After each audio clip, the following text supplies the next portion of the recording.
Esto sucedió cuando yo tenía 14 años de edad. Mi mamá, mi hermana y yo nos mudamos temporalmente a la casa de la abuela en el campo, pues ella estaba demasiado enferma y mi madre la cuidaría. Era verano, no teníamos que ir a la escuela, y si se acababan las vacaciones y seguíamos allá, encontraríamos alguna manera de lidiar con el problema, principalmente mi madre, quien era la persona que más preocupada estaba por esta situación. Llegamos a la antigua casa del campo, una enfermera nos recibió, ese era el último día que ella cuidaría de la abuela, pues nosotros habíamos llegado. El motivo de que fuera ahora mi madre la encargada de los cuidados y la atención médica de la abuela era el dinero. Ya no podían pagar más enfermeras personales que se hicieran cargo de la pobre anciana. Tengo muy pocos recuerdos de la abuela, cuando su salud no se había deteriorado tanto. Yo era una niña muy pequeña, después empezó a padecer de varias enfermedades a la vez, el Alzheimer, la disociación, la falta de lucidez, eran síntomas que se iban haciendo más y más graves con el pasar de los meses. Posteriormente, un derrame cerebral haría que entrara en coma y que no recobrara la conciencia en los últimos 6 meses hasta que llegamos nosotras para hacernos cargo de ella. Habían movido a la abuela a la sala de la casa, pues así era más fácil e inmediato atender sus necesidades para su cuidador, además que la sala tenía mucho más espacio que la habitación donde ella dormía.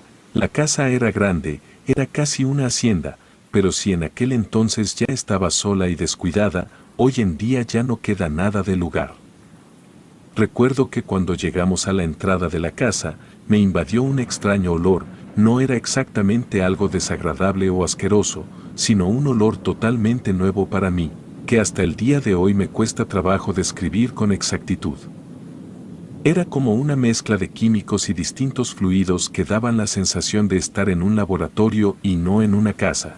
Lo más curioso de todo es que ese olor era muy fuerte y todas lo alcanzamos a percibir más temprano que tarde. Recuerdo que toda la tarde estuvimos desempacando nuestras cosas e instalándonos en la casa. Cuando la noche estaba a punto de caer, caímos nosotras primero, pues estábamos muy cansadas, y ni siquiera habíamos terminado de bajar todas las cosas que íbamos a necesitar los próximos días, claro. Tampoco sabíamos si esos días se convertirían en semanas o meses, pues los 6 meses anteriores de coma de la abuela no nos daban esperanzas de que esa situación se terminara pronto, por lo que yo y mi hermana ya nos habíamos mentalizado que íbamos a pasar el verano lejos de la ciudad, de nuestros amigos, de nuestra casa a la que estábamos acostumbradas, y que en cambio estaríamos bastante tiempo ahí, muy probablemente hasta que empiecen las clases. Entonces quizás nos quedaríamos con mi tía Leti, pero era demasiado pronto para pensar en eso. Yo y mi hermana nos fuimos a nuestras respectivas habitaciones. Mi mamá dormiría en un cuarto adaptado en la planta baja, para estar siempre cerca de la abuela. Fue como si la noche hubiera pasado en un abrir y cerrar de ojos. No me di cuenta, pensé que me había dormido por 5 minutos, pero había mucha luz. La ventana de mi nuevo cuarto dejaba entrar los primeros destellos de brillo del sol. Tal vez fue eso lo que me despertó, o tal vez desperté por mí misma, pues dormí mucho. Cuando bajé las escaleras, encontré a mi hermana y a mi mamá en el comedor desayunando. Me dijeron que dormí poco más de 9 horas, aproximadamente. Era extraño como no me di cuenta y perdí la noción del tiempo. Los siguientes días pasaron de manera relativamente normal. A veces se escuchaban ruidos extraños en distintos lugares de la casa, pero mi mamá siempre nos dijo que era por lo viejo del lugar, y que la mayoría de las paredes y el suelo estaban hechos de madera, y esta, a diferencia del concreto, cambia su tamaño de manera milimétrica con la humedad o la sequedad del ambiente. Hasta ese momento, los ruidos no eran motivo de alarma, pero lo serían posteriormente, y sin darnos cuenta, estuvimos ignorando algo que en unos días nos haría cuestionarnos qué es real y qué no lo es. Pues la casa de la abuela escondía cosas que ni siquiera al día de hoy, después de tantos años, logro comprender por completo. Un día, yo y Carla, mi hermana, estábamos limpiando el sótano de la casa, cuando dimos con una puerta a la cual no se podía acceder debido a que estaba cerrada con llave, y tal llave no estaba por ningún lugar. Mi mamá intentó forzar la cerradura, pero fue inútil. El caso es que terminamos quitando el pomo de la puerta para acceder. Y dimos con algo demasiado extraño. Ese cuarto del sótano estaba lleno de muñecas de porcelana de todos los tamaños, las había desde pequeñas, de unos 15 centímetros de alto, hasta algunas otras que rebasaban el metro de estatura. La primera sorprendida fue mi madre, pues dijo que no recordaba que nuestra abuela tuviera la afición de coleccionar este tipo de figuras, las habían en todos lados, incluso en repisas en las paredes, y algunas otras empacadas en cajas de cartón en medio del cuarto, las cuales al parecer ya no cabían en algún otro aparador. Lo extraño es que todas estas muñecas estaban solamente ahí, y si no hubiéramos forzado la entrada, nunca nadie se hubiera enterado de esta faceta de coleccionista de la abuela que, si bien no tenía nada de malo, resultaba extraño incluso para su hija y sus nietas. Las muñecas no se veían como cualquier figura de porcelana, pues tenían un aspecto muy extraño, rayando en lo perturbador. Los ojos de algunas de estas muñecas eran muy profundos y siniestros, hasta llegar al punto de que parecía que te seguían a donde sea que te movieras. El cuarto y todas las muñecas estaban cubiertos de polvo, y a mi hermana empezó a darle miedo el hecho de estar rodeada de todas estas figuras, por lo que yo y ella salimos del sótano y fuimos a ver a la abuela. Mi mamá se quedó limpiando ese extraño y aterrador cuarto. Fuimos hasta donde estaba la cama de la abuela y nos sentamos a su lado. Había una máquina monitoreando sus signos vitales, su respiración y algunas otras funciones físicas que ni yo ni mi hermana lográbamos comprender a esa corta edad. Carla fue por un vaso de agua a la cocina, y yo me quedé ahí enseguida de mi abuela.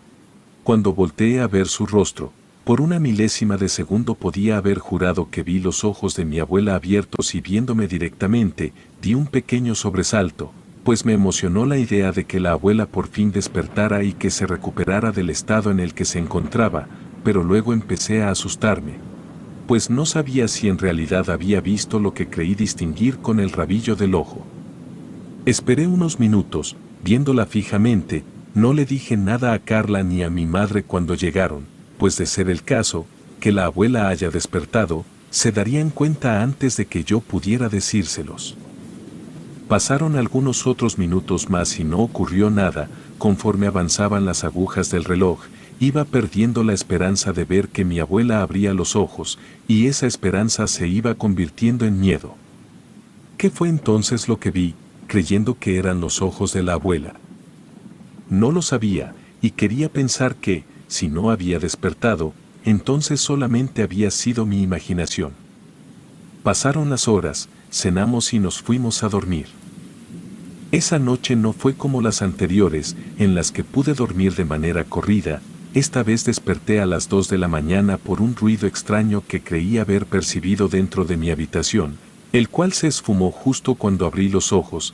Era como el sonido de la estática de las televisiones. Luego volví a escucharlo, era tenue y casi apagado.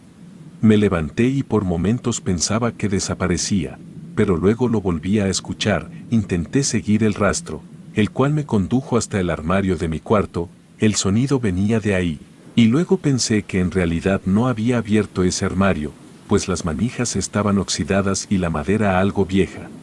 Y siempre dejaba la limpieza de este lugar para después. Tomé las manijas y las jalé para abrirlo y ver qué era lo que producía esa extraña estática, pero parecía que la madera se había empezado a podrir, y costaba trabajo separar las puertas y dejar descubierto el interior del mueble. Con un poco más de esfuerzo logré abrir las puertas del armario, pero para mi sorpresa ahí no había una radio generando ruido blanco. De hecho, ni siquiera había un objeto que tuviera la posibilidad de emitir algún sonido. En el interior había una de las muñecas que habíamos encontrado la tarde anterior en el sótano de la casa, una extraña muñeca de porcelana sucia y desgastada, con un vestido blanco con encajes dorados, un peinado alto y una mirada casi humana. Fue en cuanto abrí las puertas que el sonido de estática se apagó por completo. Revisé todos los rincones del mueble y ahí no había nada más que la muñeca. Me pareció muy extraño escuchar que el sonido venía directamente de ahí, para que después se apagara prácticamente en automático. Tomé la muñeca y la revisé por completo. No había nada en ella más que ropas hechas con telas que fueron notablemente manufacturadas con sumo cuidado, y además de eso polvo, mucho polvo. Puse a la muñeca de vuelta en el armario y lo cerré con ella dentro. Al no escuchar nada más fui a la cama de nuevo e intenté dormir, pero me era muy difícil conciliar el sueño en esa situación. Tenía la extraña sensación de que la muñeca estaba viéndome desde el otro lado del armario, cuando cerraba los ojos e intentaba dormir. Sentía que si los abría, encontraría a la muñeca justo enfrente de mí, mirándome atentamente. Además no podía simplemente ignorar el sonido de estática que había escuchado y que al abrir el mueble había simplemente desaparecido. Era por demás extraño. Al final terminé poniendo a la muñeca afuera de la habitación, pues su simple presencia me quitaba la tranquilidad y el sueño. A la mañana siguiente vi que la muñeca ya no estaba, y di por hecho que mi mamá o Carla la habían tomado, pero al preguntarles, me dijeron que no habían visto a ninguna muñeca que no fuera en el sótano de la casa. La busqué por distintos lugares, y di con ella donde menos pensé que la encontraría. Estaba dentro del armario de nuevo. No supe cómo fue que llegó ahí, pues nadie la había visto más que yo, y no recuerdo haberla devuelto a ese lugar. Pusimos a esa muñeca con todas las demás, abajo en el sótano. Los días siguieron transcurriendo. Una noche volví a despertar de repente en medio de la madrugada. Cuando abrí los ojos, creí haber visto a una sombra justo delante de mí, de pie observándome, pero desapareció en medio de la oscuridad. Era demasiado difícil distinguir una sombra o una figura en medio de la oscuridad. Y eso era lo que más me aterraba. Seguía escuchando un sonido extraño, parecido al de la interferencia que oí hace algunas noches dentro del armario, pero no sabía exactamente desde dónde venía. Volví a mi cuarto e intenté dormir, pero no lo conseguí. Bajé hasta donde estaba mi mamá con la abuela. Mi madre estaba dormida y no quise despertarla, pues había estado durmiendo muy poco en los últimos días, debido a todos los cuidados que debía de prestarle a mi abuela. Solamente me quedé ahí un rato e intenté dormir en un sillón, pero tampoco conseguí conciliar el sueño. Me levanté hacia la cocina para tomar un vaso con agua, y en eso vi una pequeña figura, más o menos de 1 metro de estatura, la cual recorrió el pasillo aledaño a las escaleras que dan a la planta alta. Me quedé quieta pensando en que podía haber sido eso, o si era simplemente algo que me había imaginado. El pequeño bulto iba hacia el sótano. Me daba un miedo horrible ir a asomarme en busca de algo. Sin embargo, lo hice. La puerta que daba al sótano estaba abierta. Alguien sin duda había pasado por ahí, y había sido muy poco cuidadoso con el rastro que le delataba. Pensé en que se había metido alguien, algún ladrón, pero no quería despertar a mi madre, pero podía recurrir a mi hermana. Fui a despertarla y le dije lo que había visto. Ella no tenía menos miedo que yo, pero aún así me acompañó al sótano. Descendimos por las escaleras hasta llegar al amplio sótano. Frente a nosotras solamente estaba la puerta del cuarto donde anteriormente había dejado a la muñeca que encontré en mi habitación. No había nada ni nadie más ahí, solamente un montón de horribles muñecas de porcelana de un aspecto horrible que le podrían causar pesadillas a cualquier persona. Aún así, nos pusimos a mover a las muñecas y a buscar algo o alguien que pudiera estar escondiéndose en esa parte de la casa, pues me negaba a pensar que lo que vi pasando a través del pasillo había sido un simple producto de mi imaginación. Fue entonces cuando mi hermana dio un paso hacia atrás y sin darse cuenta golpeó con uno de sus codos a una muñeca que estaba sobre una estantería baja y la tiró al suelo, causando que la cabeza de ésta se rompiera. Ella iba a recogerla, cuando pude notar que estaba viendo detenidamente algo que se encontraba en el piso, justo en el lugar donde se había caído la muñeca ahora rota. Quizás estaba viendo los pedazos de porcelana esparcidos en el suelo, pero de ser el caso, no entendía por qué les prestaba tanta atención a los restos esparcidos por el suelo. Entonces me acerqué a ella para ver con detenimiento lo que la tenía con la mirada atrapada en el suelo. De la cabeza rota de la muñeca parecía estar saliendo algo. Había decenas de gusanos y tierra que se esparcían por el suelo. Mi hermana retrocedió y dio un grito de asco y horror al distinguir la forma de esos pequeños animales rastreros. Yo tomé la muñeca de un pie y la aventé alejándola lo más que pude. Después de esto, casi la totalidad del contenido de la muñeca había salido y se había esparcido por el suelo. Había una especie de papeles doblados, más tierra oscura, cera de veladoras y algunos frascos con un extraño líquido en su interior. Después de eso nos preguntamos si el contenido de todas las muñecas sería el mismo, buscamos una manera de abrir alguna otra sin romperla, pero no lo logramos, había que romperlas. Llevamos un montón de las muñecas de la abuela en una caja de cartón hacia el patio de la casa, y ahí empezamos a romperlas una tras otra para descubrir su contenido.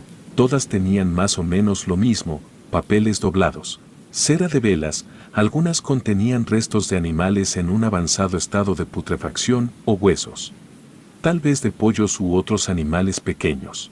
Había un olor a carne podrida que venía desde dentro de las muñecas, también el sonido de estática empezó a hacerse presente, pero lo raro es que aparentemente no venía de ningún lugar, era como si viniera desde dentro de mi cabeza, pero luego mi hermana me preguntó: ¿escuchas eso? Entonces supe que el sonido no eran imaginaciones mías, sino que de alguna manera era real. El sonido de estática iba incrementándose, entonces decidimos juntar a todas las muñecas y los restos de las que ya estaban rotas y prenderles fuego en el patio de la casa. Había una parte del suelo que estaba hecho de concreto, y empezamos a agrupar a todas las muñecas ahí. Mi hermana iba por ellas al sótano y yo fui por un cuaderno y unas cerillas. Arranqué las hojas del cuaderno y empecé a prenderles fuego, luego le eché alcohol a la pila de muñecas rotas y aguzanadas que habíamos conseguido hacer. No fue difícil encender el fuego, lo difícil era mantenerlo controlado y cuidar que las llamas no se extendieran de más, pero aparte, como en el interior de la mayoría de figuras había tierra húmeda y líquidos inflamables, lo que hacía que hubieran llamaradas en la fogata de tela y porcelana que habíamos montado en el patio. El fuego era irregular y a veces parecía que algo dentro de él intentaba moverse, como si un ente moviera las llamas y tratara de alcanzarme a mí, a mi hermana cuando llegaba con más muñecas, o incluso a la copa de los árboles, que estaban a algunos metros de distancia de donde llevamos a cabo la quema. Nos llevó horas hacer todo esto, las muñecas ardían dentro de un fuego que no se parecía a ninguno otro que hubiera visto antes, era una llamarada muy intensa de momentos, y luego se calmaba y descendía, pero parecía que tomaba fuerzas y volvía a intentar salir de su rango de alcance, como si luchara por alcanzarnos. Pero empezamos a aventar las muñecas desde lejos, y no dimos oportunidad a estar demasiado cerca de las llamas. Los ojos de las muñecas fueron lo último en fundirse. Después de unas horas había unos aterradores círculos blancos viéndonos en una montaña de cenizas y de tierra quemada. El fuego poco a poco empezó a extinguirse, pues no logró salir del rango del suelo de concreto, y con la extinción de las llamaradas empezaban a llegar los primeros destellos de luz del amanecer, hasta que solamente quedaron cenizas de aquellas extrañas y tétricas muñecas, las cuales nunca sabríamos de dónde habían salido. Habían demasiadas dudas que rondaban por mi cabeza y la de mi hermana, pero algo extraño pero a la vez bueno, era que el sonido de la estática se había detenido, era como si se hubiera ido junto con el cuerpo de las muñecas de porcelana. Sentada en el patio de aquella vieja casa, enseguida de mi hermana menor, estaba intentando atar todos los cabos, pero simplemente me resultaba imposible sacar una conclusión que no diera pie a que algo sobrenatural había sucedido ahí, en la casa de la abuela. Lo más probable es que todo aquello se trataba de un trabajo de brujería que alguien le había hecho a la abuela por algún motivo, pues ella era una persona que se había ganado a cierta cantidad de enemigos en su pueblo, pues era una activista social que nunca se mantenía callada, lo cual incomodaba a ciertos sectores de la población donde ella residía. Además de esto, a pocos kilómetros del pueblo, era bien sabido que había un campamento de gitanos. La verdad nunca supimos bien quiénes eran, pero lo que era seguro es que eran personas que realizaban prácticas oscuras para beneficio propio o para la conveniencia de alguien que llegara a pagarles por servicios. Esta información es demasiado vaga, por lo que estuve pensando demasiado en si incluirla o no en este testimonio. pero creo que cualquier detalle debe de ser agregado para contextualizar lo bizarro y escabroso de este caso.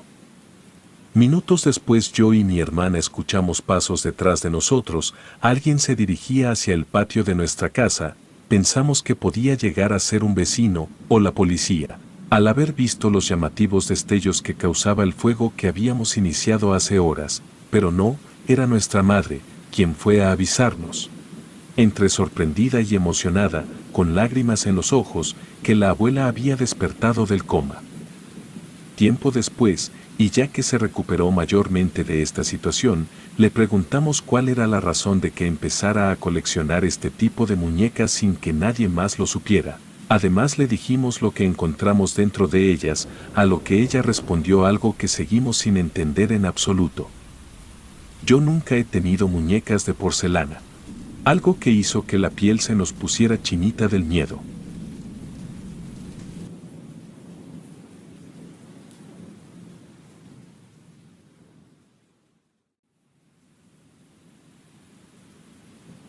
Aquella casa había estado bajando constantemente el precio de venta que la agencia inmobiliaria iba poniéndole, era una casa exageradamente económica para el tamaño y la calidad del lugar. Una casa en el campo, enseguida de un lago, a la sombra de un gran árbol de enorme tronco y abundantes hojas, pero ¿por qué la propiedad era tan económica? ¿Por qué valía 3 o 4 veces menos de lo que valían las casas de este estilo y con esta ampliación territorial? La respuesta era tan perturbadora como extraña, y a más de una persona le va a costar creer la autenticidad de este relato. Tacharme de loco o mentiroso es fácil, por lo que no te culpo si lo haces al concluir este relato. Solamente te pido que mantengas la mente abierta y consideres que hay muchas cosas de las cuales somos totalmente ignorantes sobre el mundo en el que vivimos.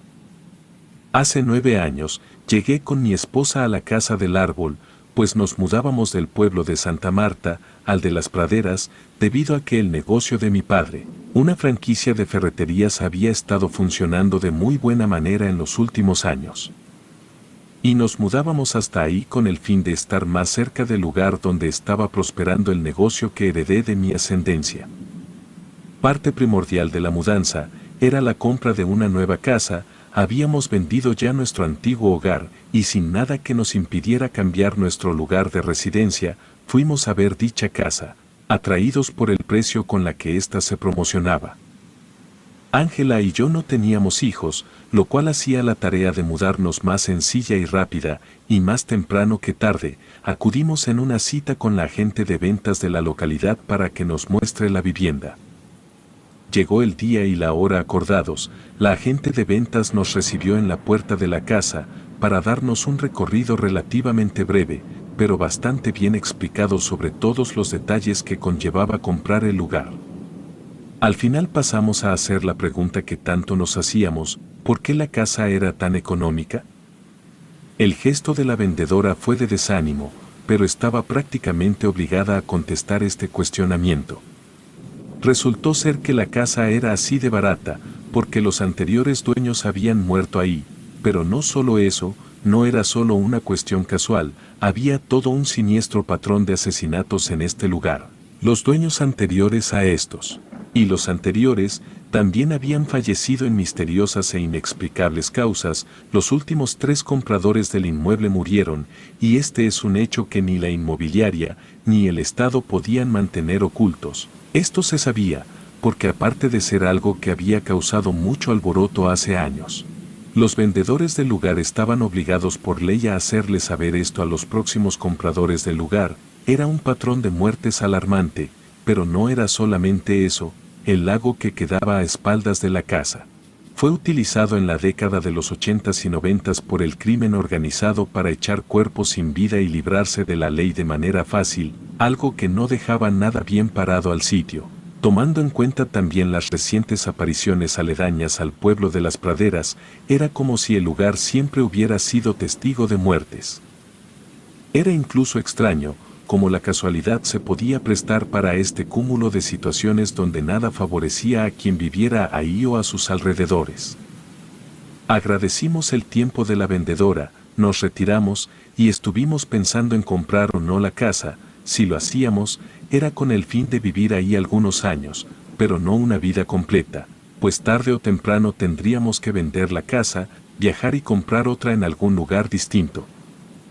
Era lo que habíamos estado haciendo ya por un tiempo para ir juntando un ahorro sustancial, solo que cabía la coincidencia de que en dicho pueblo era donde se asentaban las ferreterías de mi padre, por lo que vivir ahí algunos años sería beneficioso en más de un sentido. Por esta razón, principalmente, fue que decidimos comprar la casa. Era una oferta demasiado buena para simplemente dejarla pasar, además era algo que empataba con nuestros planes futuros, y ni yo ni Ángela éramos personas que nos sugestionáramos con facilidad. Por lo que ignorar los acontecimientos que manchaban el lugar con una reputación de cuidado, era para nosotros algo que podía pasarse por alto. Era incluso un lugar que, a los ojos correctos, podría resultar turístico, pues ciertamente era una locación bonita y llena de una historia misteriosa y enriquecedora. Compramos la casa y empezamos a mudarnos a ella, moviendo nuestras pertenencias que antes manteníamos en una casa de renta. Lo cierto es que viajamos con pocas cosas, solamente lo necesario, pues pagar camiones de mudanza desde un pueblo a otro no era nada barato. Pero fuera de los muebles y los electrodomésticos indispensables, no había algo en específico que se tradujera en una tarea de traslado difícil. Lo que a veces no debería estar en la casa tal cual, sino en una de las sucursales de las ferreterías que administraba, eran los materiales que en estas mismas se vendían, herramientas, diferentes tipos de metales, e incluso algunas cajas con tanques de distintos gases que comúnmente se tienen para su venta en sucursales más especializadas a este tipo de recursos, los cuales los guardábamos en el sótano por mientras. Otra cosa buena del lugar es que pocas o ninguna reparación eran necesarias para empezar a vivir ahí. La inmobiliaria se había encargado de mantener el lugar en buenas condiciones para que el precio de la casa no siguiera disminuyendo, pues de ser así, tarde o temprano iban a terminar regalando el lugar. Me llamaba mucho la atención el gran árbol que le daba sombra casi en su totalidad a la casa, el cual se curvaba de manera bastante curiosa encima del techo, como una protección natural, casi como si alguien lo hubiera hecho crecer de esa manera para evitar que la casa se caliente demasiado en verano. Las raíces del roble se extendían por el suelo como venas en el dorso de una mano. Era extraño pero fascinante ver cómo por debajo de la tierra se extendían todas esas raíces que dotaban de vida a la enorme planta, además de que cuando el suelo en la parte del patio se veía a la contraluz del atardecer, el relieve de este resultaba algo muy agradable a la vista para las personas que les gusta la naturaleza, aunado al brillo que proyectaba el sol en el agua del lago. Estoy seguro de que si el lugar no hubiera tenido ese trágico historial de muertes detrás suyo, hubiera sido una propiedad que pudo haber alcanzado precios muy altos. Los primeros días viviendo ya en la casa, empezamos a notar algo muy extraño. Tanto dentro como fuera de la casa, llegaban moscas, muchísimas de ellas, pero principalmente dentro del lugar. A veces era imposible dejar las puertas abiertas, pues estos insectos invadían el interior de la propiedad en cuestión de segundos. Buscamos algo que pudiera estar atrayendo a tantas moscas, alimentos echados a perder, basura, o lo que sea que tuviera un olor desagradable, pero no dimos con nada. Recuerdo que una de las primeras noches de las que estuvimos ahí, el número de moscas era fácilmente de cientos. Intentábamos ahuyentarlas moviendo sábanas y abriendo las puertas y ventanas para que salieran, pero parecía inútil, pues las que salían por una ventana, entraban por otra, las que alcanzábamos a ahuyentar por la puerta principal encontraban la forma de volverse a meter. Era muy desesperante, pero en medio del caos de insectos, de repente fue como si todo se detuviera. Las moscas empezaron a irse, aparentemente en una misma dirección. Segundos después, una mujer que no habíamos visto antes se hizo presente a unos 100 metros de la casa. Venía avanzando lentamente, con un aplomo muy particular. La mujer era una anciana de unos 70 y tantos años. Cuando estuvo lo suficientemente cerca, pude distinguir la extraña textura que aparentaba tener la piel de la mujer. Era como si debajo de la piel tuviera cientos de bolitas pequeñas, desde su cuello y su pecho, hasta sus brazos, su cara, sus manos. Toda ella estaba llena de esas pequeñas y casi imperceptibles protuberancias. La mujer nos preguntó qué era lo que estábamos haciendo en la casa, a lo que respondimos que éramos los nuevos dueños del lugar. La mujer se quedó callada unos momentos, explorando con la vista la fachada del lugar. Era extraño, pues parecía estar evaluándonos. Minutos después nos dio la bienvenida y se fue. Era por demás extraño que haya hecho tal cosa en medio de la noche, y no en la mañana o en la tarde, como lo haría cualquier otra persona. Además de que en cuanto apareció, las moscas se fueron. Todo aquello no dejaba de ser una coincidencia, pero todo era demasiado raro. Eso solamente sería el inicio de lo que estábamos a punto de vivir. 3 días después fui al pueblo, el cual se encontraba a unos 2 kilómetros de nuestra casa, la cual era la más alejada del poblado. En el mercado vi a la misma señora, a la que había ido a visitarnos hace unas noches. Caminaba entre los puestos del lugar, llevaba una bolsa con algunas cosas, frutas y carnes crudas. Era una mujer que me parecía de lo más extraña, parecía que nadie se le quería acercar demasiado, y la gente que pasaba enseguida de ella se apartaba rápidamente. Luego se fue del lugar a paso lento. Un hombre, que se le quedó viendo a la distancia, me dio la impresión de que podía darme más contexto sobre aquella misteriosa anciana, por lo que me acerqué a preguntarle si la conocía, a lo que me respondió que afortunadamente no. Que ella era alguien con quien ningún habitante de las praderas quería cruzarse o intercambiar palabra. Le cuestioné el por qué, a lo que su respuesta fue bastante extraña e incluso supersticiosa. Es una bruja. Me dijo que ella era la última persona que quedaba de su familia y que todos habían muerto bajo extrañas condiciones, pero que él y la mayoría de los pobladores del lugar creían que ella los había matado a todos, a toda su familia incluidos sus hijos. De buenas a primeras me pareció un montón de información demasiado exagerada. La mujer era extraña, tenía un modo de caminar inusual, y el relieve que se escondía debajo de su piel la hacía una persona más inusual de lo que de por sí ya era, pero por alguna razón le di el beneficio de la duda, y no la tildé de loca o de psicópata. Sin embargo, esta percepción mía no duraría demasiado. Cabe resaltar que las moscas habían dejado de presentarse en la casa desde que de repente desaparecieron con la visita de la anciana al lugar donde vivíamos. Días después supe dónde vivía esa extraña anciana. Por alguna razón que no lograba entender, pensaba en ella de manera continua en el día y me preguntaba quién será. Supe que vivía en una casa hasta el extremo este del pueblo, lo cual solamente hizo que me despertaran más dudas. ¿Qué hacía aquella noche deambulando sola alrededor de nuestra casa? No tenía sentido que solamente haya pasado por ahí sin ninguna razón, pues nuestra casa quedaba literalmente hasta la otra punta del pueblo, y era un recorrido que nadie haría de madrugada. Una tarde, después de salir del trabajo, pasé cerca de la casa de la anciana. La reconocí porque se decía que era la única vivienda de fachada pintada de negro, donde además colgaban extraños símbolos hechos de madera y de mimbre, los cuales adornaban el lugar. Había muchos mitos alrededor de la mujer, por lo cual quería hacer mi propio juicio sobre su persona y su salud mental, por lo que llegué a su casa y toqué la puerta para hablar con ella. Después de tocar varias veces y de que nadie respondiera, me asomé por una de las ventanas que daban hacia adentro de la casa. Pude distinguir que aparentemente no habían muebles en el lugar, y en lo que debería de ser la sala de la casa, se encontraban algunas sábanas y telas tiradas en el suelo. Me llamó la atención un pedazo de cuero tendido en el suelo, al cual no le podía encontrar una forma definida. En uno de los extremos de este extraño cuero había lo que parecía ser una peluca blanca, parecida al cabello de la mujer, lo cual no se me hizo demasiado extraño, pues era probable que por su avanzada edad, la anciana tuviera muy poco cabello y pensé que optaba por utilizar pelucas. Continuaba viendo hacia el interior de la casa, cuando una mosca se puso sobre mi mano izquierda. Un par de segundos después de ahuyentarla sacudiendo mi mano, llegaron 2 moscas más, y luego 5, después 12, y así sucesivamente hasta que el número de moscas se contaba en decenas. Lo más extraño es que los insectos parecían venir desde dentro de la casa de la mujer.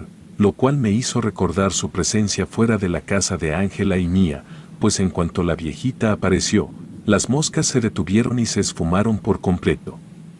¿Era casualidad que en su casa existiera el mismo problema con estos insectos voladores? ¿O qué relación tenía esta extraña mujer con este tipo de insectos? Era algo por demás extraño, pero que estaba a punto de averiguar. Las moscas empezaron a hacer una parvada entre ellas, como una colmena, se dirigía todas en una misma dirección, volaban hacia adentro de la casa y se agrupaban debajo de las telas que la anciana había dejado en el suelo. Eran miles de estos pequeños insectos, los cuales cada vez estaban más juntos, eran tantos, que empezaron a mover este material que anteriormente yo pensaba que era cuero. Los insectos se metían y rellenaban lentamente este saco de piel, pero me horroricé cuando descubrí que esto no era simple cuero de algún animal, una bolsa o algo así, esta era la piel de la anciana, la cual estaba tendida en el suelo.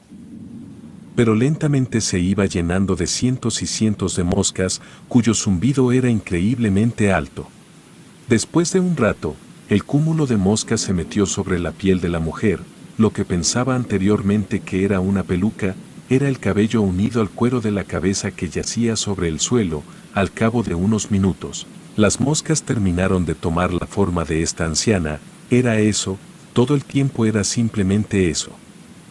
Parecía que los insectos utilizaban esa piel como un envase, uniéndose y formando un cuerpo por debajo de la piel, esas pequeñas bolitas que alcancé a ver hace algunas noches en el pecho, cuello, brazos y manos de la anciana, eran miles de moscas que se resguardaban debajo de una piel aparentemente humana. Cuando el cuerpo terminaba de incorporarse salí de mi asombro, corrí hacia mi coche y subí a él, no sabía si ese monstruo se había percatado de mi presencia ahí, o si sabía quién era la persona que lo vigilaba desde la ventana de su casa. La tarde estaba cayendo y me dirigí hacia mi casa. Al llegar, vi el enorme árbol que le daba sombra a la casa, y como los últimos rayos de luz de la tarde se filtraban entre las ramas y las hojas. Llegué y le conté todo lo que había visto a Ángela, ella no me creía, me decía que he estado muy estresado, que quizás vi mal, que sí, habían estado ocurriendo cosas extrañas, pero que era imposible que insectos hicieran lo que acababa de ver. A mi testimonio no le ayudaba lo sumamente exaltado que me encontraba en ese momento. Le pedía a mi esposa que nos fuéramos del lugar, que posiblemente acabaríamos como todos los anteriores dueños que habían comprado la propiedad. Ella insistía en que todo se debía a mi paranoia y mi miedo sobre lo que nos dijo la vendedora de la casa, sobre las muertes que hubo en el pasado. Sobre aquella noche donde nos habían invadido un montón de moscas, todo eso junto, era lo que según ella, había causado que yo viera que miles de insectos se metieran en un saco de piel humana y adoptaran la forma de una viejita. No había manera humana de convencerla de lo que había visto, y no la culpo, pues a mí también, me hubiera costado mucho trabajo entender la naturaleza de estos hechos sin ver lo que acababa de presenciar en la casa de la anciana. Cuando en medio de nuestra discusión, una, dos, y después un montón de moscas, empezaban a entrar por cada pequeña abertura que la casa tuviera, la expresión de confusión de Ángela fue inaguantable. Acompañando a las moscas, una extraña voz aparentemente proveniente de muchos lugares a la vez, empezó a escucharse. No voy a permitir que nadie entre a esta casa, no permitiré que nadie viva aquí, y voy a acabar con todas las vidas que sea necesario acabar, lo haré durante el tiempo que sea necesario y las veces que sean necesarias. Rezaba la misteriosa y ronca voz que aparentaba venir del aire mismo, mientras cientos de moscas invadían la casa. Le dije a Ángela que saliera de la casa, después corrí al sótano y abrí la llave de los tanques de gas y de propano que teníamos, los cuales no encontraban lugar en las sucursales de las ferreterías que se abrirían posteriormente, para luego correr fuera de la casa. En mi camino hacia el exterior, sentía como los insectos me cortaban la piel, como mordían mi carne y hacían brotar mi sangre, como incluso algunas de las moscas se intentaban meter entre mis músculos. Era una sensación horrible y muy difícil de describir. Logré salir de la casa, y a los pocos minutos, el sistema eléctrico de la vivienda, el cual se encontraba encendido, hizo estallar el sótano debido a la fuga de gas que causé. La casa empezaba a quemarse y junto con ella las moscas que seguían volando en su interior. Hubo un grito desolador en el aire aparentemente proveniente de la casa. No me podía explicar de qué manera ocurrió todo esto. ¿Cómo fue que yo y Ángela tuvimos este encuentro sobrenatural y maldito con quién sabe qué tipo de criatura? 2 semanas después recibimos un aviso sobre la inmobiliaria que nos había vendido la casa, pues en el caso de que algo le sucediera a la propiedad durante el primer año de su compra, esta contaba con un seguro que representaba una garantía sobre el valor de la propiedad. El caso aún seguía en revisión. Pero lo único que nos interesaba a Ángela y a mí era dejar ese pueblo e irnos a un lugar donde las cosas puedan ser normales para nosotros. Buscando los antecedentes del lugar, encontré información sobre dicha casa. Esta parece haber sido propiedad de una mujer hace más de 250 años, quien se negaba a vender la propiedad por razones personales. Después, la casa le sería arrebatada a su propietaria y poco más se supo de la persona que originalmente habitaba el lugar. Algunos afirmaban que era una bruja, quien después de ser despojada de sus pertenencias, había decidido recurrir al ocultismo para reclamar lo que le habían quitado. La gente del pueblo sabía que la anciana que vivía al este guardaba una relación con esa historia, y se especulaba que ella era descendiente de la dueña original de la casa. Algunos otros decían que la dueña era ella misma, y que por motivos desconocidos, podía vivir cientos de años. Era una bruja, todo el pueblo lo decía. Yo me mantenía escéptico, pero después de ver lo que ocurrió con las moscas, las cuales entraban debajo de esa funda de piel, la lógica no me permite simplemente no creer en lo que vi, aunque a veces llego a dudar si todo esto ocurrió de verdad. Lo cierto es que desde que la casa bajo el árbol se quemó, nadie volvió a ver a esa extraña anciana.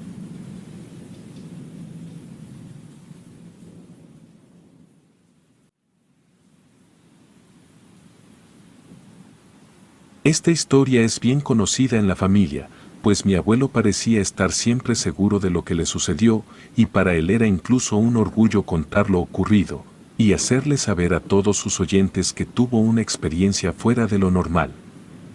Él presume haber tenido un encuentro lejos de cualquier suceso cotidiano a la que una persona normal pueda acostumbrarse. Sin embargo, asegura que el encuentro de aquella noche le cambió la vida por completo en más de un sentido. Mi abuelo era agricultor, trabajaba de tiempo completo en campos donde se sembraba principalmente trigo, pero en épocas específicas del año a veces, cebada, arroz, etc. Las jornadas laborales en el campo eran naturalmente largas y extenuantes. La tarde caía y los agricultores seguían en sus labores. Las siembras tienen que tratarse de maneras muy específicas para que las cosechas sean fructíferas. El calor del mediodía y de la tarde era agotador, pero dotaba de buena y amplia visibilidad a los trabajadores en las tierras que trabajaban. Sin embargo, la noche era más tranquila y propensa a fatigar en menor medida al campesino, pero a cambio se llevaba la buena visibilidad. La iluminación artificial nunca le hacía justicia a la luz que brinda el sol cuando se encuentra en su punto crítico en el día. Es por eso que la mayoría de actividades se llevaban a cabo a la luz del sol, pero al caer la noche no se dejaban de realizar distintas enmiendas en las tierras del campo.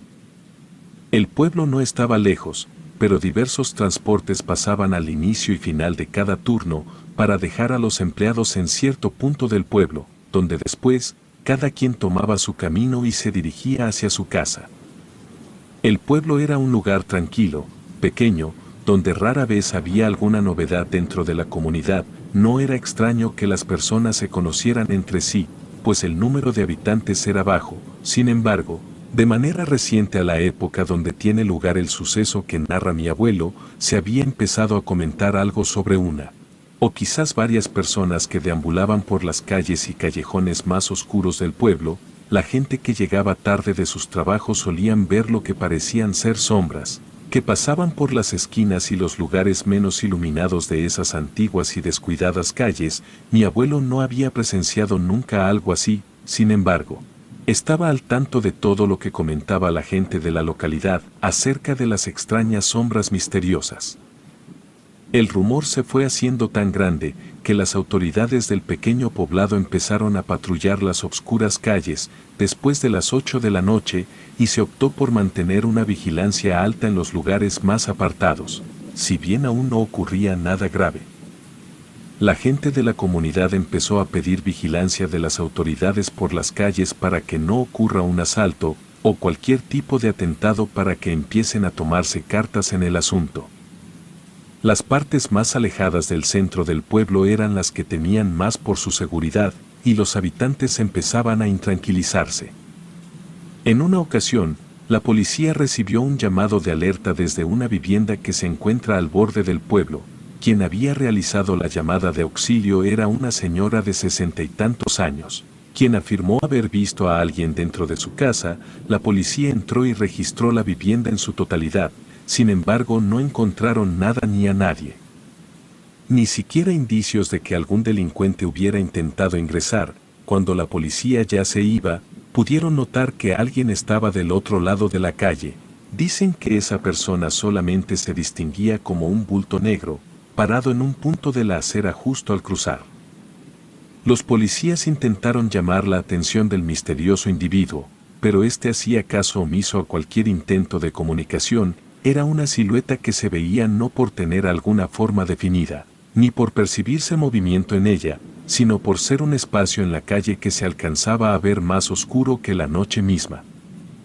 No reflejaba ninguna luz, ni adoptaba movilidad de ningún tipo.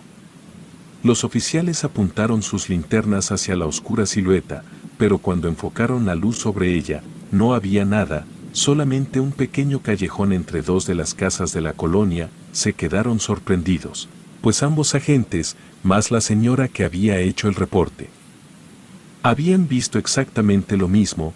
Era como si la sombra de alguien o de algo simplemente hubiera desaparecido en la nada absoluta.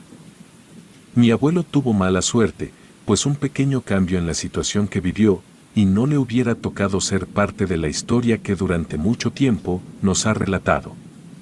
Siempre con los mismos detalles y la misma exactitud de la primera vez que lo hizo. Él se encontraba trabajando en el campo. Por cuestiones de salud de mi abuela, tuvo que ir de noche, pero además, se encontraba demasiado cansado y desvelado.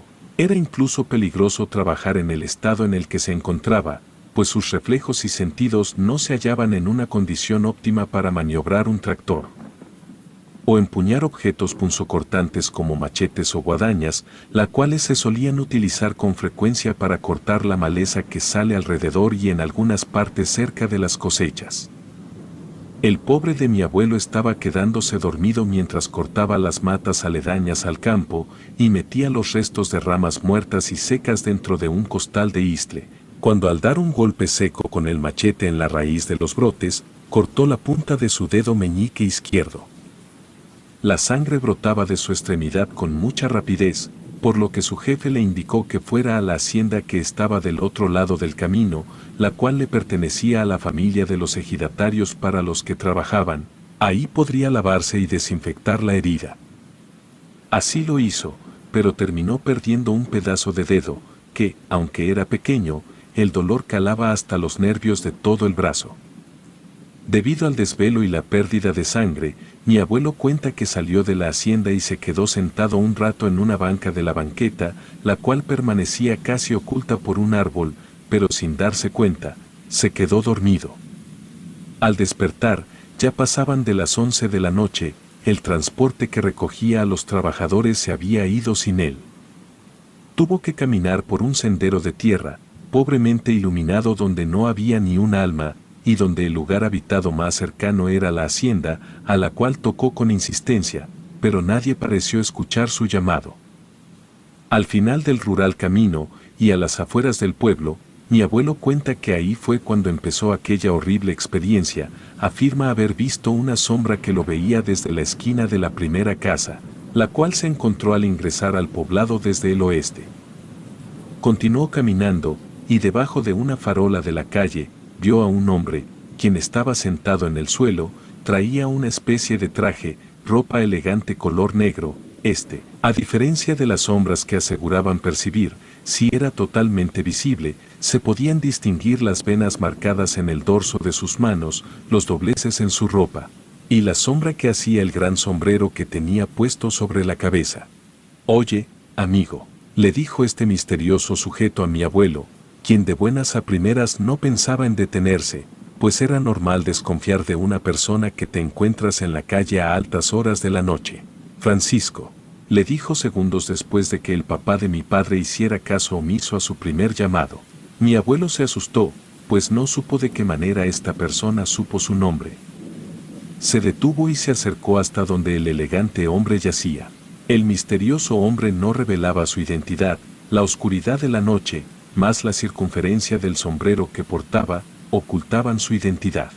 «¿Quién es?», preguntó mi abuelo con incertidumbre. «Tú me conoces muy bien, Francisco», respondió. Mi abuelo se encontraba desconcertado, con la mano herida, cansado, después de un largo camino por las tierras desiertas, y ahora, atemorizado por la extraña presencia e insistencia de esta persona, que parecía conocerlo. El extraño se levantó del suelo, y mi abuelo se quedó asombrado al ver la altura del individuo, pues rebasaba los 200 centímetros de alto. Además, era más corpulento de lo que pensó que sería al verlo a simple vista, ahí sentado en la acera. Era como si su cuerpo hubiera cambiado de dimensiones solamente con levantarse. Las manos del hombre empezaron a alargarse, y para ese entonces, mi abuelo estaba petrificado, su cuerpo no respondía a los estímulos de huida enviados por su cerebro. El extraño ser tocó la mano izquierda de mi abuelo con sus largos y delgados dedos, los cuales se habían tornado con una coloración gris verdosa, tomó su mano, y al soltarla, el dedo que mi abuelo se había cortado hace algunas horas, estaba completamente sano. De hecho, ni siquiera se dio cuenta en qué momento desaparecieron los vendajes que le habían colocado en la hacienda para detener el sangrado y evitar alguna infección. El ser se inclinaba hacia mi abuelo, y le pronunció unas escalofriantes palabras que, acompañadas al casi milagroso acto de sanación, mi abuelo cayó presa del miedo absoluto. «Así como curé tu herida, puedo curar todos los problemas de la vida que te tocó, tengo lo que sea que quieras, riquezas, mujeres, comida en abundancia, lo que sea». Mi abuelo solamente lo vio desorbitado, mientras daba pequeños, lentos, cortos y torpes pasos hacia atrás, hasta que cayó al suelo sentado y se echó a correr gritando como un loco, sin mirar atrás, corrió y corrió, hasta que le dolieron las piernas y sus pulmones se llenaban de aire al igual de rápido que se desinflaban. Y el acto de inhalar y exhalar era tan rápido y automático que se olvidó por completo de que lo estaba haciendo, y sucedía de manera prácticamente automática. Después de que se detuvo, casi en el centro del pueblo, por una calle que quedaba delante de él, vio venir a este enorme hombre, pero ¿cómo era posible? No pudo haberlo adelantado en ningún momento, estaba seguro que lo había dejado atrás hace varias cuadras, pero ahora venía por delante de él, como si simplemente se hubiera manifestado en el lugar exacto por donde iba a pasar. El enorme hombre vestido de negro tomó su sombrero y lo apartó de su cabeza, lo tiró al suelo, y dejó al descubierto una cabeza gris y pálida, con muy poco cabello, un semblante con características de reptil, unos ojos que brillaban con una tenue luz anaranjada, y unos picudos y filosos dientes que sobresalían de su mandíbula. Esa cosa no podía ser un humano, era un monstruo, era el demonio, o cómo es que sabía mi nombre, y qué quería de mí que no fuera mi alma. Se preguntaba mi abuelo en medio de su anécdota, cada vez que la relataba. Tan pronto como mi abuelo se detuvo para recuperar el aliento, tuvo que volver a huir, pues el ente lo perseguía con una velocidad impresionante. De repente, lo perdía de vista o quizás se desvanecía entre las sombras, para luego escuchar sus pisadas a lo lejos y ver su figura acercándose a gran velocidad hacia donde él estaba. Logró llegar al centro histórico del pueblo, donde hay una catedral y una gran plaza. A lo lejos, en los establos se escuchaban los caballos y bueyes vueltos locos, relinchando y mugiendo, como si algún peligro constante no los dejara en paz. Al estar cerca de la catedral, ya no alcanzó a ver a este extraño ser, pero a lo lejos, más allá de la luz de las calles, podía distinguir varias siluetas, eran muchas sombras que se quedaban paradas, inmóviles, como acechándolo, como esperando a que él saliera de un escondite, para abalanzarse sobre él. Mi abuelo se giró hacia la catedral y la vio con detenimiento, se puso a rezar de una manera ferviente y desesperada, pedía con todo su ser la salvedad de su alma y que esa criatura no lograra alcanzarlo. Fue así hasta que de tanto esperar, y al ver que estar cerca de la catedral resultaba una especie de perímetro seguro, que se quedó dormido en el suelo, como un vagabundo. A la mañana siguiente, vecinos suyos que pasaban por el lugar, lograron reconocerlo, luego llegó a su casa y le contó todo lo ocurrido a mi abuela, quien estaba impresionada por todo lo que estaba escuchando. Mi abuelo estaba decidido a ir a dar un testimonio ante la policía, pero ¿qué era lo que iba a decirles? ¿Iba a dar una declaración tan increíble como la anteriormente narrada? ¿Era posible que alguien dentro de las autoridades se tomara en serio su relato? Lo dudó bastante y al final no hizo nada. Al día siguiente fue a la hacienda donde habían curado la herida de su dedo y mostró el lugar donde se suponía debería de faltar la punta de su dedo índice, la que había cortado la noche anterior debido a un descuido utilizando el machete. Las personas que habían sido testigos del accidente laboral y que se habían encargado de sanar la lesión estaban impresionados a la vez que confundidos, y tal vez eso era la única prueba ante un testimonio tan loco como el que fue narrado. Con el pasar de las semanas, más y más personas empezaron a reportar avistamientos similares, ya no solamente sombras que deambulan por las oscuras calles al caer la noche, sino también un hombre de fácilmente 2 metros de estatura, que porta un sombrero grande y negro, el cual hace imposible ver su rostro. Algunos describen detalles como un traje negro, otros aseguran que intentan recordar detalles, pero en esos momentos se presenta un fuerte dolor de cabeza que impide recordar más del encuentro. Sin embargo, nadie más afirmaba haber tenido un contacto tan cercano con este extraño y misterioso ser, al que los pobladores de la localidad empezaron a llamarle el hombre del sombrero negro.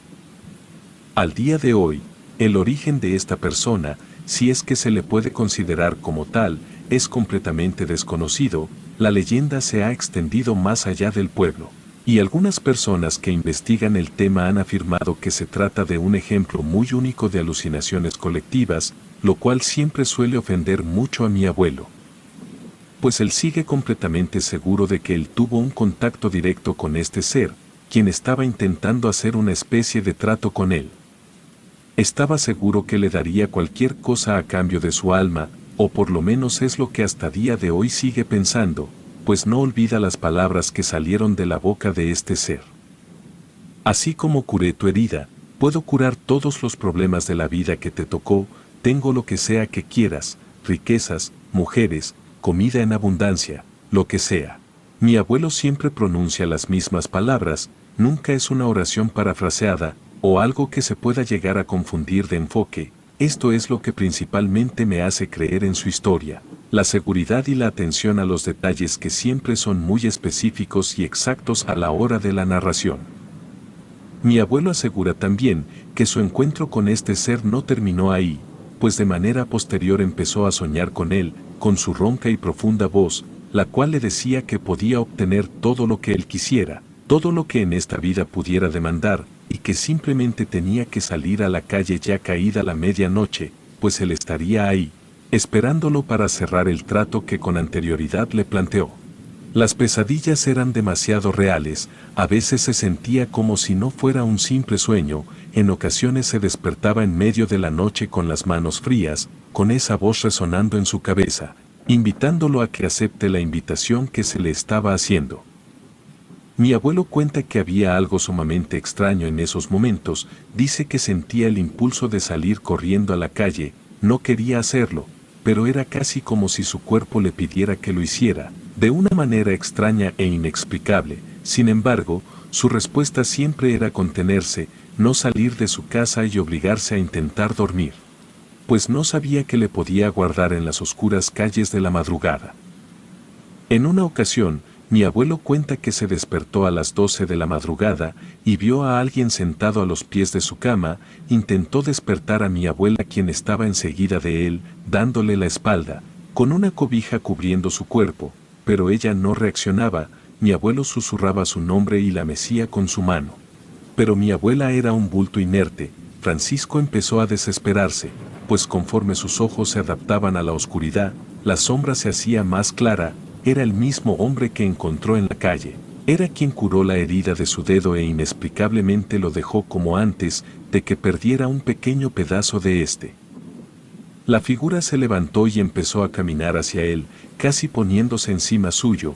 Luego acercó una de sus enormes garras a su cara, y cuando lo tocó, él empezó a convertirse en piedra. No podía moverse, era horrible. Pero despertaría para darse cuenta de que era una pesadilla. La pesadilla que reflejaba algo que dejó un gran trauma en él, para siempre, pues nunca se esclareció del todo de qué era eso que había visto en la calle. ¿Quién era el hombre del sombrero negro? Era un absoluto misterio. Sin embargo, él cree fielmente que se trata de un ente que no es de este mundo, de un demonio, precisamente, quien estaba buscando de alguien para hacer un intercambio de lo que sea que éste quisiera, por algo que las personas no pueden ver ni sentir, por su alma, para quedarse con su esencia por el resto de la eternidad. Mi abuelo aún cuenta que el miedo que sintió esa noche fue lo más extraño y real que ha podido sentir, que la presencia de ese ente era algo único que no ha vuelto a percibir nunca más, no lo volvió a ver, y las pesadillas fueron disminuyendo su frecuencia con el pasar de los años. Hoy en día esto es algo que solamente vive en sus recuerdos y nosotros podemos saberlo gracias a la buena calidad de su memoria. No hubo una segunda aparición para él, de este ente. Quizás es una oportunidad que se presenta única en la vida o en este plano de existencia, la extraña oportunidad de intercambiar tu alma por lo que sea que desees en esta vida, pero ¿vale la pena? No lo creo, y nunca he hablado con personas que piensen que el intercambio es justo, pues unos años de lo que sea que pidas en esta vida, nunca van a ser comparables con una eternidad en un lugar desconocido, pero donde el sufrimiento y la condena están garantizados, en el infierno.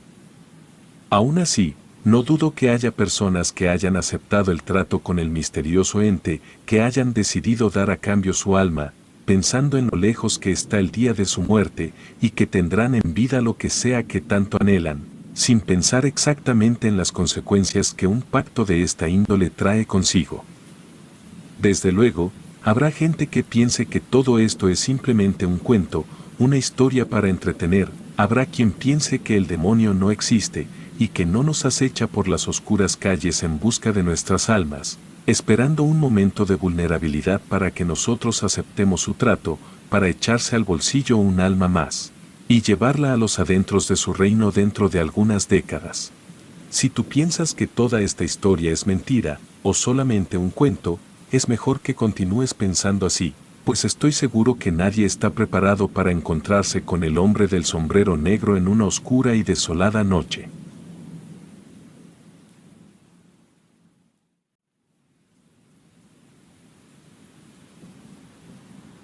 Pasaron ya 4 años desde que trabajaba como niñera, y uno de los últimos lugares donde estuve fue el que hasta ahora más recuerdo. Esto sucedió hace algún tiempo, pero eso no significa que mis recuerdos de entonces estén difusos o revueltos. De hecho, lo recuerdo todo con bastante exactitud. A veces incluso considero que esto es peor, que sería mejor solamente olvidar lo que ocurrió en aquella casa. Pero ¿cómo hacerlo? No hay una guía de cómo olvidar algo. Al contrario, entre más vueltas se le da al asunto, más se va a impregnar en la memoria.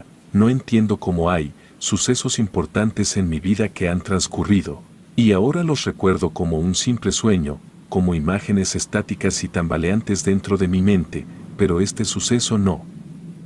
Este sigue viéndose dentro de mis recuerdos como algo que pasó ayer o hace algunos cuantos días, y si no puedo olvidar, por lo menos lo dejaré plasmado en este relato por si a alguien le sucede lo mismo, o algo similar, lo cual no le deseo a nadie.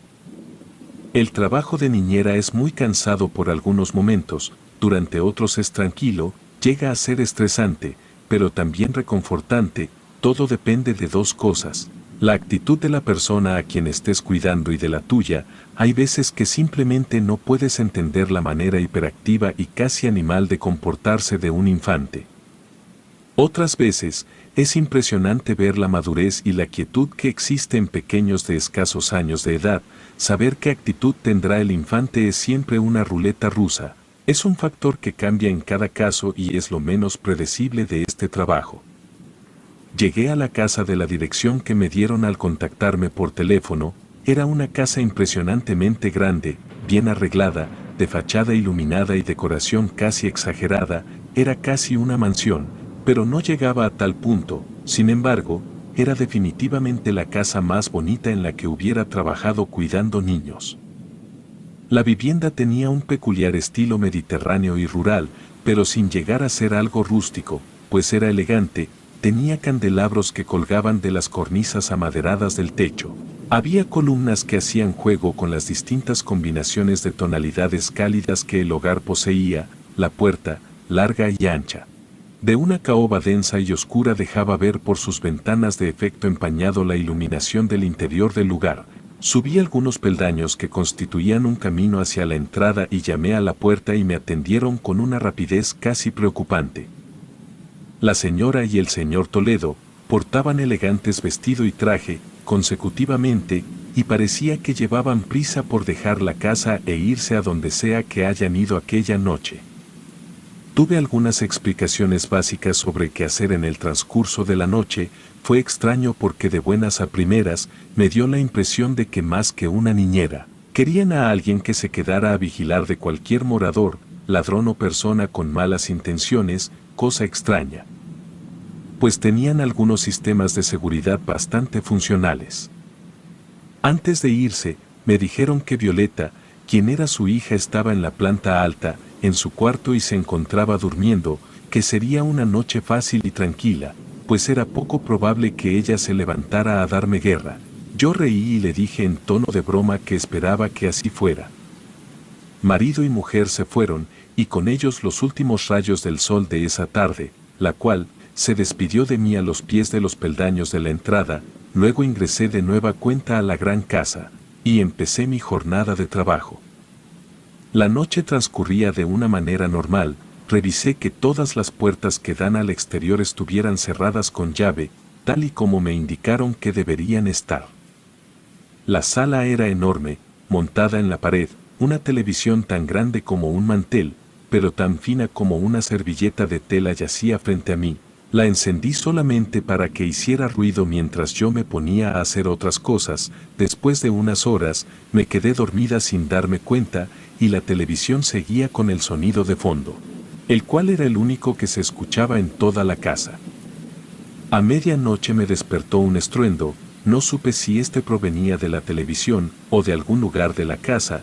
Eso era lo que más me desconcertaba. Sin embargo, ya que lo consideré con detenimiento, era muy difícil que el sonido que me sacó de mi sueño fuera de la TV, pues ésta se mantenía con un volumen bajo. Sin embargo, el ruido que me causó un sobresalto se escuchó fuerte, como si un mueble pesado y tosco se hubiera caído contra el suelo. Me levanté, apagué la TV y fui a la planta alta a averiguar qué había sido ese extraño sonido. Caí en cuenta de que ni siquiera me había cerciorado de que la niña estuviera dormida en su cuarto.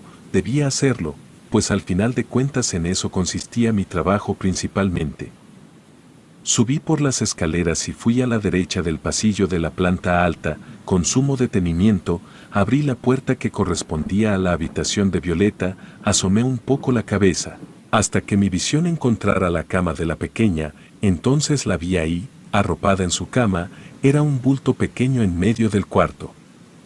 Todo estaba quieto y sin ninguna aparente alteración, el cuarto en obscuridad completa. Lo que me dejó ver a la infante fue la luz del pasillo de donde yo venía, pues desde dentro no había ni siquiera un pequeño destello de luz que entrara desde una ventana o que emanara una lámpara de noche. Sin embargo, mi visita fue muy breve, pues no deseaba despertar a la niña, y con el mismo cuidado con el que entreabrí la puerta para asomarme, la volví a cerrar, teniendo precaución con no hacer ruido ni con la perilla, que fría y brillante asomaba mi reflejo por debajo de entre mis dedos. Todo estaba en orden en el cuarto de Violeta, o por lo menos eso parecía a simple vista. No obstante, aún no descubría de dónde había provenido el sonido que me había hecho despertar.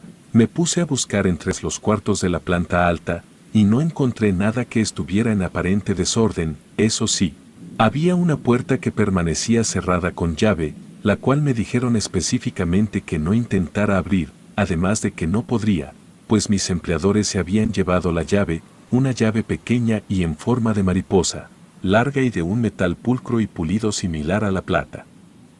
Vi la puerta, tomé la perilla e intenté girarla, solamente para confirmar que sí, en efecto, estaba cerrada. No sé qué pretendía hacer intentando entrar a un lugar el cual me dijeron específicamente que no fuera, y cuando me descubrí haciéndolo me sentí un poco tonta.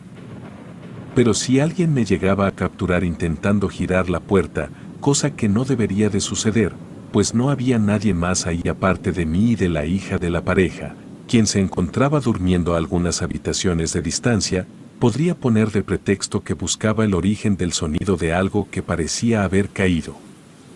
Y que solamente estaba confirmando que todo se mantuviera en su respectivo orden. Seguí viendo más y más cosas en las habitaciones de la planta alta, y con una mini biblioteca, la cual tenía algunos libros bastante extraños en un idioma desconocido, los cuales decidí mejor no seguir tocando. Sin embargo, cuando puse uno de estos libros en su lugar, cayó de este una hoja suelta, la cual recogí del suelo. Al ver lo que contenía no sabía si me encontraba más asustada o preocupada. Era el dibujo de algo así como un demonio, algo con cuernos y un hocico largo, de donde se asomaban pequeños dientes picudos. Había una inscripción alrededor del dibujo, letras que no supe identificar en qué idioma se redactaban, pero que sin duda alguna eran iguales a las de los libros que había revisado con anterioridad. Después de esto, volví a escuchar un sonido como de madera siendo desprendida, pero esta vez no fue un golpe, sino un rascar que provenía de alguna parte de la segunda planta. Caminé lentamente siguiendo el rastro del extraño rumor, el cual me llevó hasta la habitación de Violeta. La puerta estaba cerrada, y no sabía si abrirla era lo correcto, o de lo contrario, debería de dejarla cerrada e irme a otra parte de la casa, ignorando el sonido. Estaba a punto de tomar la perilla de la puerta de la habitación de Violeta, cuando sumado al rumor anterior, se empezó a escuchar un leve, pero ronco susurro. Parecía como si un anciano enfermo estuviera dentro de la habitación de la niña. No sabía si aquel sonido era producto de mi imaginación, o si en efecto alguien se había metido, de alguna manera, al cuarto de la pequeña. No debería de ser posible, nadie más que ella debería de estar ahí dentro. Sin embargo, mis oídos me decían lo contrario. Había alguien ahí con ella, diciendo algo, hablando de una forma entrecortada, baja y áspera. Como cuidando que nadie esté escuchando algo que no debería. Yo, por ejemplo, di unos pasos atrás, pues la idea de descubrir a un intruso intentando hacerle algo a Violeta me aterró. Imágenes horribles vinieron a mi mente, cualquier tipo de escenario fatal me asaltaba y me hacía pensar lo peor. Esto en cuestión de segundos, solamente por percibir esos extraños y ásperos murmullos que venían desde el otro lado de la puerta. ¿Qué clase de persona o cosa hacía esos sonidos? ¿Realmente había algo o alguien ahí acechando a la niña, como mi cabeza estaba haciéndomelo creer? ¿Era posible que todo se tratara simplemente de mi superstición al escuchar el estruendo que me despertó desde hace rato, alimentado por el miedo y la confusión que empecé a sentir, cuando vi esa extraña imagen cayendo del libro de alfabeto indescifrable para mí? Solamente había una manera de responder tales cuestionamientos, y esa era abrir la puerta y descubrir qué o quién estaba ahí, además de la niña, claro. Pensaba que no iba a tener el valor de hacerlo, hasta que un tercer sonido se sumó a esta armonía perturbadora de desconcertantes sonidos, el sonido que hace alguien que revuelve carne cruda con las manos. Ese sonido extraño y viscoso, como de un animal comiendo a su presa en medio de la naturaleza. Fue la pequeña y diminuta gota que colmó un vaso lleno de miedo y superstición. Entonces tomé el pomo y lo giré con fuerza, sin el temor de que lo que sea que acechaba del otro lado me escuchara. Mis ojos no se acostumbraban a la oscuridad, pero la luz que venía desde el lado del pasillo en donde yo me situaba me ayudó a que todo fuera visible, por lo menos en un rango inmediato. No había nada, todos esos sonidos desaparecieron de golpe cuando entré a la habitación, solamente me encontré con el mismo bulto de la pequeña niña que dormía, arropada de pies a cuello, con sus negros y largos cabellos entre su cara, los cuales no dejaban ver su rostro.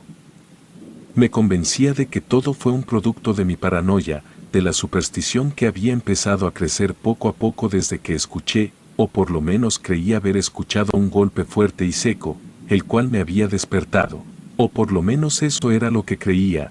En realidad puede que nada de eso haya sido real. Y que ese sonido haya sido únicamente el punto y final de un extraño sueño que estaba teniendo antes de despertar, quizás una de esas pesadillas que se mezclaban con la realidad, y que cuando te despiertas te hacen creer que viste o escuchaste algo que en realidad no estaba ahí. Salí de la habitación de Violeta y cerré la puerta detrás de mí, agradecí la suerte de no haber despertado a la pequeña, pues importunarla de esa manera no habría sido nada agradable ni siquiera para una persona adulta. Volví a la sala y encendí de nueva cuenta la televisión, el sueño que tenía se fue por completo, y me quedé viendo uno de esos canales que solamente transmiten comerciales después de la medianoche. En realidad no le prestaba atención, simplemente el sonido que hacía el aparato electrónico me hacía sentirme acompañada.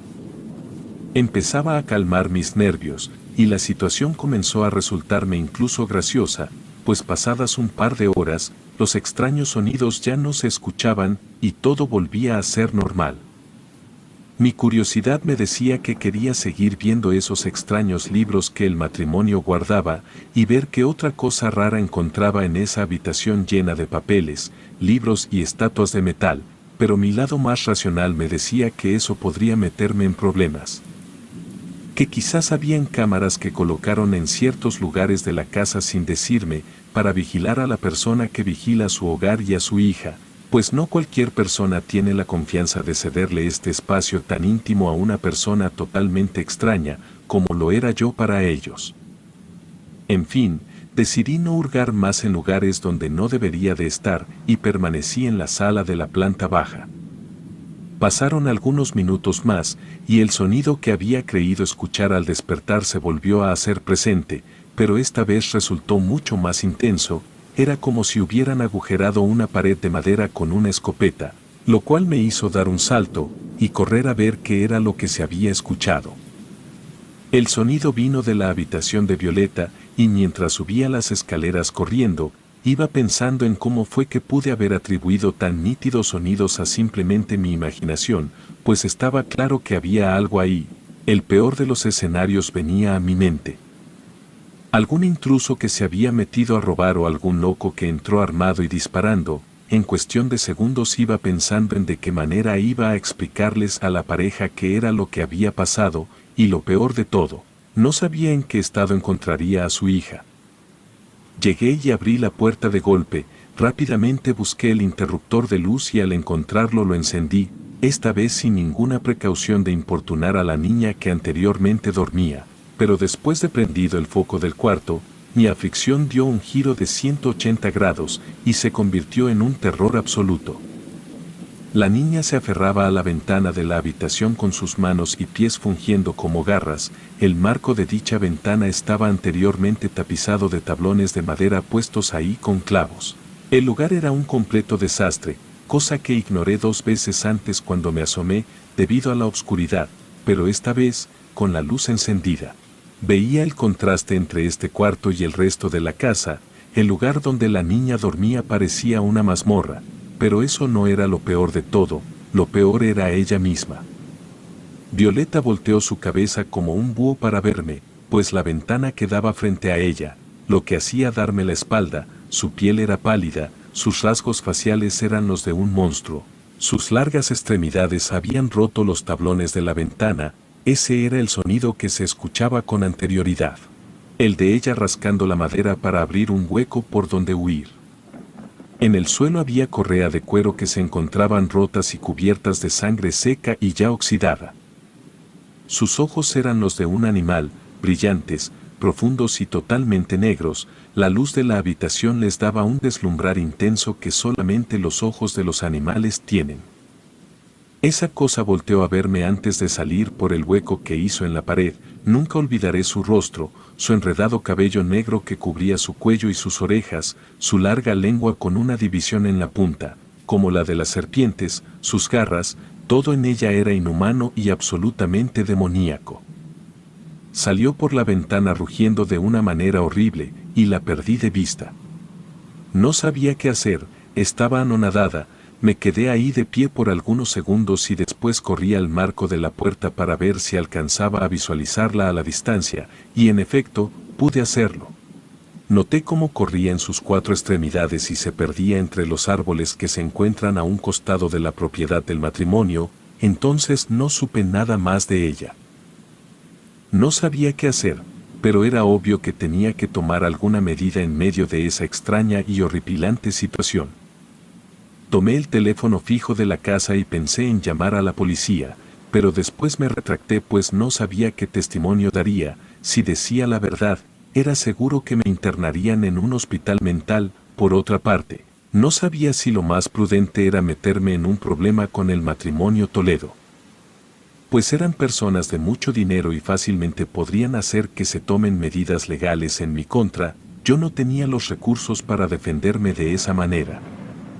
Al final de cuentas, decidí llamar a la policía, para simplemente reportar un robo en la propiedad de manera anónima.